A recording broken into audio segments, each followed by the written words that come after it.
Well, there's been both violence and jubilation on the continent this week. Here are some of the images and stories from Africa that caught our attention.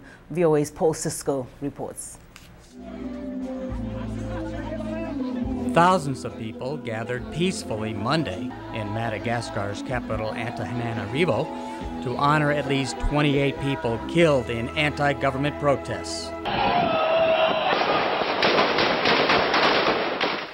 Security forces opened fire Saturday on opposition protesters who reportedly were moving towards the presidential palace.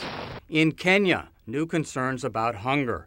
The International Committee of the Red Cross warns that 10 million people could go hungry this year due to drought, high food prices, and political instability. Kenya's government has declared a national emergency and is appealing for international aid. In her village in Kogalo, an 87-year-old woman with a familiar name has organized a government-sponsored maize donation. Sarah Obama is U.S. President Barack Obama's step-grandmother. Political unity is the story in Zimbabwe, with Morgan Tsvangirai now the prime minister alongside President Robert Mugabe. A U.S. State Department spokesman says the U.S. wants to see true power sharing in Zimbabwe and a government that truly respects the will of its citizens before sanctions are lifted and more aid is provided. On the lighter side, construction is underway on a multi-million-dollar Olympic sports facility in Zambia.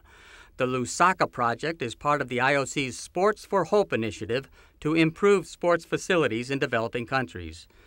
Finally, in Mauritania, something you don't see every day, the first ever festival dedicated to the rapidly disappearing nomadic way of life.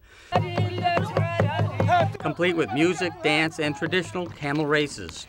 Organizers say desertification and economics are driving nomads to cities, but festivals like this can keep the culture alive. Paul Cisco, VOA News. Well, for more on these stories and other stories, please go to voanews.com/TV to Africa.